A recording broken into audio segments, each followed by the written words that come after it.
Assalamualaikum warahmatullahi wabarakatuh. Pernahkah dalam suatu fase kehidupan, ketika keadaan sedang tidak baik-baik saja, ketika pikiran terasa penuh, ketika hati terasa sesak, tanpa alasan yang benar-benar bisa dijelaskan? Ada dorongan yang muncul begitu saja, dorongan untuk pergi, menjauh sejenak dari keramaian, mencari tempat yang sunyi, tempat yang tidak banyak suara, tidak banyak manusia, seolah-olah ada sesuatu di dalam diri yang ingin beristirahat, namun tidak tahu harus kemana. Tanpa banyak pertimbangan, langkah mulai mengarah ke tempat-tempat yang berbeda, ke gunung yang tinggi, ke pantai yang luas, ke hamparan alam yang terasa lebih tenang, lebih jujur, lebih menerima, duduk dalam diam, memandang tanpa tujuan, mendengar tanpa benar-benar mencoba memahami, hanya hadir, hanya merasakan tanpa sadar. Dan perlahan hati mulai sedikit lebih ringan, pikiran yang tadinya penuh mulai mereda tanpa ada yang benar-benar diselesaikan, tanpa ada jawaban yang benar-benar ditemukan, namun ada rasa yang berubah. Ada beban yang terasa berkurang, seolah-olah ada sesuatu yang bekerja namun tidak terlihat. Aneh memang, karena tidak ada percakapan, tidak ada nasihat, dan tidak ada solusi yang diberikan. Namun rasa itu tetap terjadi, ketenangan itu tetap datang meskipun hanya sementara, seakan-akan tempat itu bukan sekadar tempat, bukan sekadar pelarian, tetapi memiliki sesuatu yang tidak dimiliki oleh keramaian, sesuatu yang tidak bisa dijelaskan namun bisa dirasakan. Dan mungkin selama ini pengalaman itu pernah hadir, lebih dari sekali namun berlalu begitu saja, tanpa benar-benar dipahami, tanpa benar-benar disadari maknanya, hanya dianggap sebagai momen biasa, sebagai cara untuk menenangkan diri, lalu dilupakan ketika keadaan kembali normal. Padahal bisa jadi, ada sesuatu yang lebih dalam dari itu semua, sesuatu yang selama ini hadir, namun tidak pernah benar-benar diperhatikan, sesuatu yang diam, namun sebenarnya selalu terhubung. Sesuatu yang sederhana namun memiliki peran yang begitu besar dalam kehidupan manusia. Dan mungkin tanpa disadari ada satu hubungan yang selama ini perlahan dilupakan, bukan karena tidak penting tetapi karena terlalu dekat, terlalu sering ada, hingga akhirnya tidak lagi dianggap sebagai sesuatu yang perlu disadari. Selama ini manusia diajarkan bagaimana membangun hubungan dengan Allah, diajarkan tentang doa, ibadah, dan kepasrahan. Manusia juga diajarkan bagaimana bersikap kepada sesama, bagaimana menjaga hubungan, bagaimana hidup berdampingan dalam kehidupan sosial.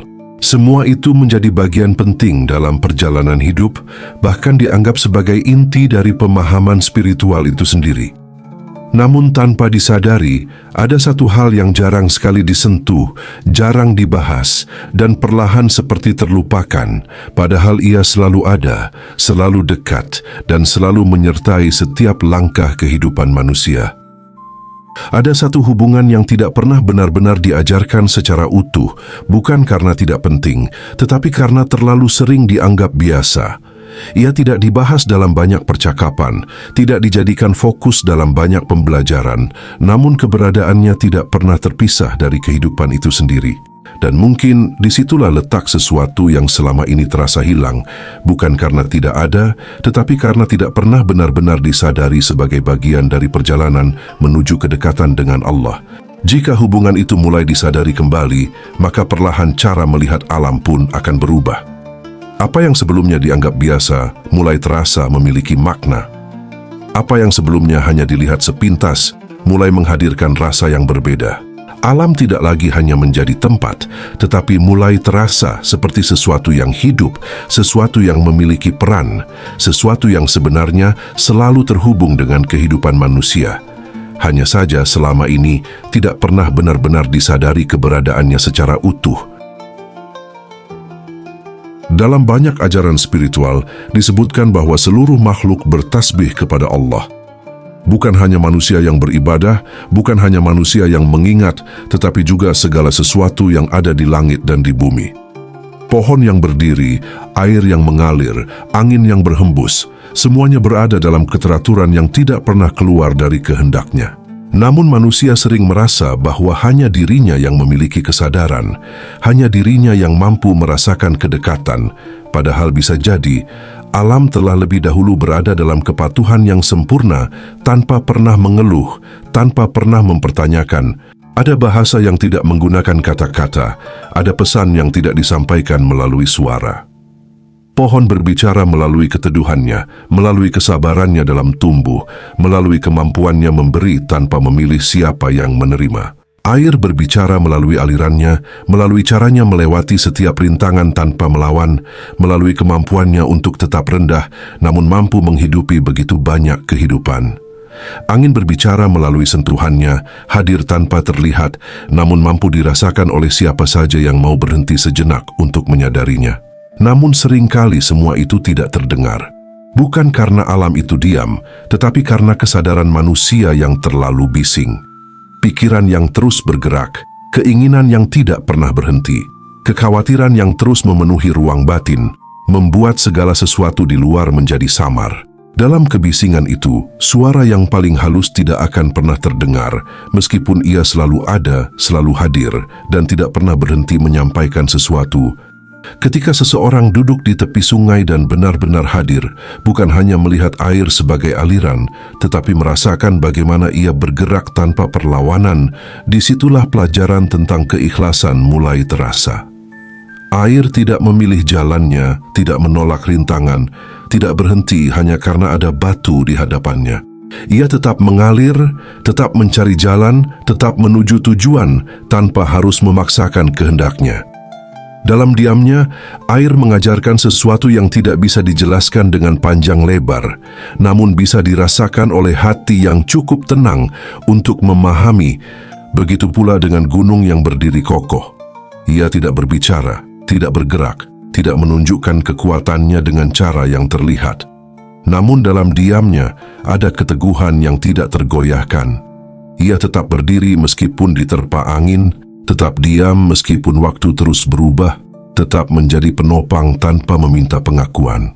Dari sana, ada pelajaran tentang keteguhan, tentang kekuatan yang tidak perlu ditunjukkan, tentang keberadaan yang tidak bergantung pada penilaian siapapun. Dalam pandangan para sufi, semua ini bukan sekadar fenomena alam, tetapi tanda-tanda yang membawa makna yang lebih dalam. Jalaluddin Rumi pernah mengungkapkan bahwa ada bahasa yang melampaui kata-kata, bahasa yang hanya bisa dipahami oleh hati yang telah diam dari kebisingan dunia. Dalam salah satu syairnya, tersirat makna bahwa ketika manusia mampu mendengarkan dengan kesadaran yang lebih dalam, maka seluruh alam akan terasa seperti sedang berbicara, bukan dengan suara, tetapi dengan kehadiran yang penuh makna. Rumi juga menggambarkan bagaimana alam adalah bagian dari percakapan yang lebih luas antara makhluk dan Sang Pencipta, bahwa setiap gerakan, setiap perubahan, setiap keheningan adalah bagian dari zikir yang tidak pernah terputus. Bukan zikir yang terdengar oleh telinga, tetapi zikir yang berjalan dalam keteraturan, dalam keseimbangan, dalam kepatuhan yang tidak pernah menyimpang. Dan mungkin disitulah letak sesuatu yang selama ini terlewatkan. Alam tidak pernah berhenti berbicara, tidak pernah berhenti mengajarkan, tidak pernah berhenti menunjukkan jalan. Namun untuk bisa memahami semua itu, dibutuhkan sesuatu yang semakin jarang dimiliki, yaitu keheningan yang utuh, keheningan yang bukan hanya tidak berbicara, tetapi juga tidak dipenuhi oleh kebisingan pikiran. Keheningan yang mampu membuat hati kembali peka, kembali terbuka, kembali mampu merasakan sesuatu yang selama ini selalu ada, namun tidak pernah benar-benar disadari. Ketika keheningan itu mulai hadir, maka perlahan akan terasa bahwa alam bukan sekadar latar kehidupan, tetapi bagian dari perjalanan itu sendiri. Bukan sesuatu yang terpisah, tetapi sesuatu yang selalu terhubung. Dan dari sana, pemahaman tentang kehidupan menjadi lebih luas, lebih dalam, dan lebih utuh. Bukan hanya dalam hubungan dengan Allah dan manusia, tetapi juga dalam hubungan dengan seluruh ciptaan yang selama ini diam, namun sebenarnya tidak pernah benar-benar diam. Ketika mulai disadari bahwa alam memiliki peran yang begitu dalam perjalanan batin manusia, muncul satu pertanyaan yang tidak bisa dihindari. Jika memang sedemikian penting, jika memang sedekat itu dengan kehidupan, lalu mengapa hal ini jarang sekali dibahas? Mengapa dalam begitu banyak pembelajaran spiritual, hubungan dengan alam hampir tidak pernah menjadi bagian utama? Seolah-olah ia ada, tetapi tidak dianggap sebagai sesuatu yang perlu disadari secara khusus. Selama ini, arah pembelajaran spiritual lebih banyak difokuskan pada dua hal yang sangat jelas. Yang pertama adalah hubungan dengan Allah, yang diwujudkan dalam bentuk ibadah, doa, dan ketaatan terhadap aturan-aturan yang telah ditetapkan. Semua itu menjadi fondasi yang kuat, menjadi jalan yang terang, dan menjadi bagian yang tidak terpisahkan dari kehidupan seorang hamba. Yang kedua adalah hubungan dengan sesama manusia, bagaimana bersikap, bagaimana berinteraksi, bagaimana menjaga keseimbangan dalam kehidupan sosial. Dua hal ini terus diajarkan, terus diulang, dan terus ditekankan sebagai inti dari kehidupan yang baik. Namun di antara keduanya, ada satu ruang yang hampir tidak pernah disentuh secara mendalam. Hubungan dengan alam seringkali hanya dianggap sebagai pelengkap, sebagai sesuatu yang tidak memiliki kaitan langsung dengan perjalanan spiritual. Alam dilihat sebagai latar kehidupan, bukan sebagai bagian dari proses kesadaran. Ia ada, tetapi tidak dianggap sebagai jalan. Ia hadir, tetapi tidak dipahami sebagai tanda yang hidup. Dalam pola pikir seperti ini, perlahan terbentuk cara pandang yang membuat manusia memisahkan dirinya dari alam. Alam tidak lagi dilihat sebagai sesuatu yang memiliki makna batin, tetapi hanya sebagai sesuatu yang bisa dimanfaatkan. Gunung menjadi tempat rekreasi, laut menjadi tempat hiburan, hutan menjadi sumber daya. Semua memiliki nilai, tetapi hanya dalam batas kepentingan manusia. Sangat jarang ada yang melihat bahwa di balik semua itu ada pelajaran yang terus berlangsung tanpa henti, ada kesadaran yang terus ditawarkan, ada kedalaman yang bisa membawa manusia pada pemahaman yang lebih luas tentang dirinya sendiri dan tentang Allah.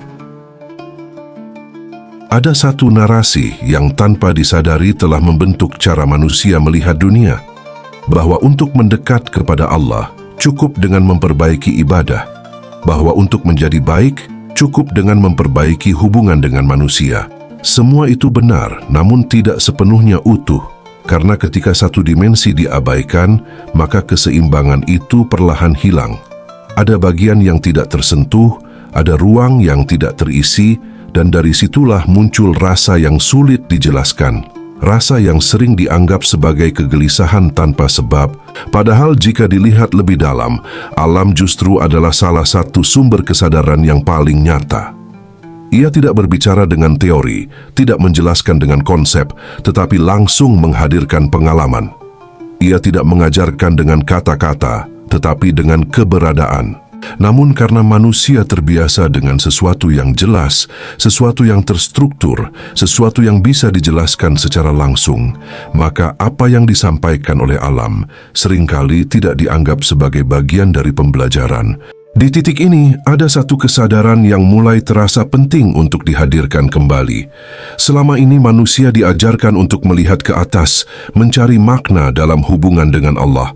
Manusia juga diajarkan untuk melihat ke samping, memahami kehidupan dalam hubungan dengan sesama. Namun sangat jarang manusia diajarkan untuk benar-benar melihat ke sekelilingnya, melihat dengan kesadaran bahwa apa yang ada di hadapannya bukan sekadar dunia, tetapi tanda-tanda yang terus berbicara. Manusia diajarkan melihat ke atas dan ke samping, tetapi lupa melihat ke sekelilingnya, bahwa alam itu kitab Allah yang terbentang. Sebuah kitab yang tidak ditulis dengan huruf, tetapi dengan keberadaan. Tidak dibaca dengan lisan, tetapi dengan kesadaran. Tidak dipahami dengan logika semata, tetapi dengan hati yang mampu hadir sepenuhnya. Dan mungkin disitulah letak sesuatu yang selama ini terasa kurang. Bukan karena apa yang diajarkan itu salah, tetapi karena ada bagian yang belum dilengkapi. Ada dimensi yang belum disentuh, ada hubungan yang belum disadari. Ketika semua itu mulai dilihat kembali, ketika alam tidak lagi dianggap sebagai sesuatu yang biasa, tetapi sebagai bagian dari perjalanan menuju Allah, maka perlahan pemahaman itu akan menjadi lebih utuh, lebih dalam, dan lebih hidup dalam setiap langkah kehidupan manusia. Ketika satu hubungan itu terputus tanpa disadari, maka dampaknya tidak selalu terlihat secara langsung, tetapi perlahan meresap ke dalam kehidupan.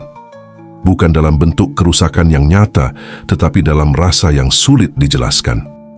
Hati menjadi lebih mudah gelisah, bukan karena tidak memiliki tujuan, tetapi karena kehilangan rasa keterhubungan.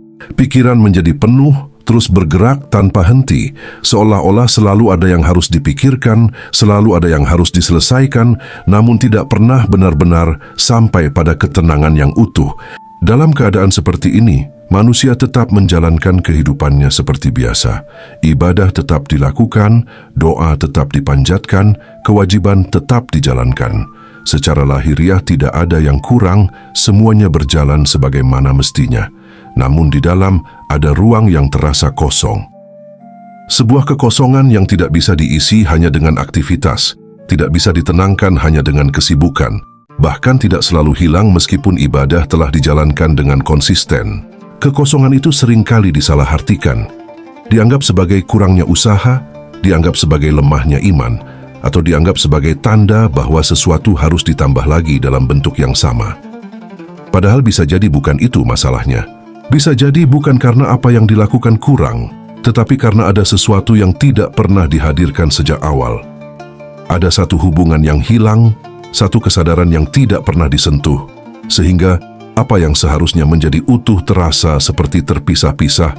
Ketika manusia terlalu lama hidup dalam keterputusan itu, maka tanpa disadari, ia mulai mencari pengganti. Mengisi kekosongan dengan hal-hal yang bersifat sementara, mencoba meredakan kegelisahan dengan sesuatu yang hanya bekerja di permukaan. Namun semakin dicoba, semakin terasa bahwa semua itu tidak benar-benar menyentuh akar. Ada sesuatu yang tetap kosong, tetap mencari, tetap bertanya, tanpa menemukan jawaban yang benar-benar menenangkan. Di titik ini, muncul satu kemungkinan yang jarang dipertimbangkan. Bahwa mungkin selama ini yang dirasakan bukan karena Allah menjauh, bukan karena jalan menujunya tertutup, tetapi karena ada satu jembatan yang tidak lagi digunakan. Jembatan yang seharusnya menghubungkan kesadaran manusia dengan tanda-tanda yang Allah hadirkan di sekelilingnya. Jembatan yang seharusnya membuat hati lebih peka, lebih hidup, dan lebih mudah merasakan kehadirannya dalam setiap aspek kehidupan. Bisa jadi bukan karena Allah jauh, tetapi karena manusia terlalu jauh dari ciptaannya. Terlalu jauh dari alam yang selama ini menjadi tempatnya berpijak, terlalu jauh dari kehidupan yang berjalan tanpa henti di sekelilingnya, terlalu jauh dari tanda-tanda yang sebenarnya terus berbicara tanpa pernah berhenti. Ketika jarak itu semakin lebar, maka rasa keterhubungan pun semakin melemah. Dan dari situlah kegelisahan mulai tumbuh tanpa disadari. Dalam pandangan para sufi, kegelisahan bukan selalu sesuatu yang harus dihindari, tetapi seringkali menjadi tanda bahwa ada sesuatu yang belum selaras. Jalaluddin Rumi pernah menggambarkan bahwa hati manusia akan selalu mencari sumbernya, seperti air yang tidak pernah berhenti mengalir menuju lautan. Dalam salah satu ungkapan yang menggugah, tersirat makna bahwa apa yang dicari oleh manusia sebenarnya juga sedang mencari dirinya, namun hanya bisa ditemukan ketika arah pencarian itu kembali selaras dengan fitrahnya. Rumi juga mengisyaratkan bahwa rasa kosong bukanlah akhir, tetapi pintu.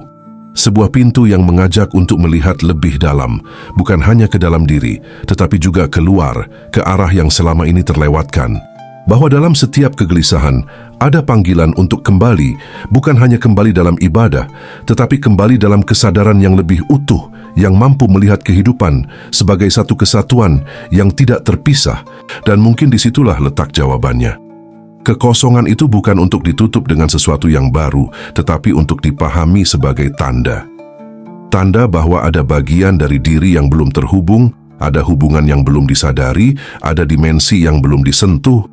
Ketika semua itu mulai dihadirkan kembali, ketika alam tidak lagi diabaikan, ketika kesadaran mulai meluas, maka perlahan apa yang terasa kosong akan mulai terisi, bukan dengan sesuatu yang datang dari luar, tetapi dengan rasa keterhubungan yang selama ini telah ada, namun belum pernah benar-benar dirasakan sepenuhnya.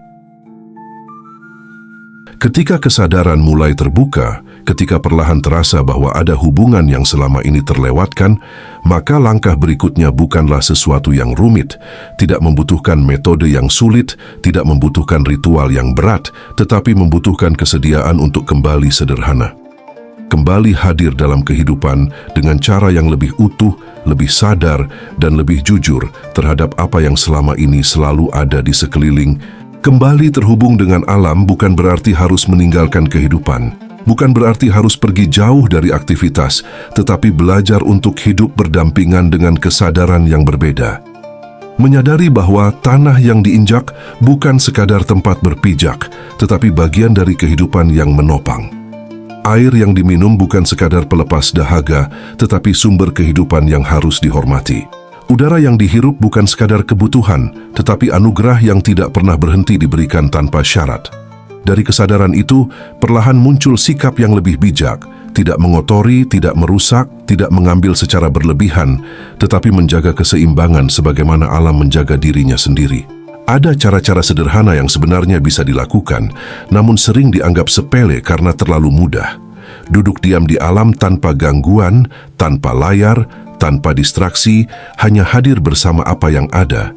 Membiarkan diri benar-benar merasakan angin yang menyentuh, mendengar suara yang selama ini terlewatkan, merasakan tanah yang selama ini hanya diinjak tanpa disadari.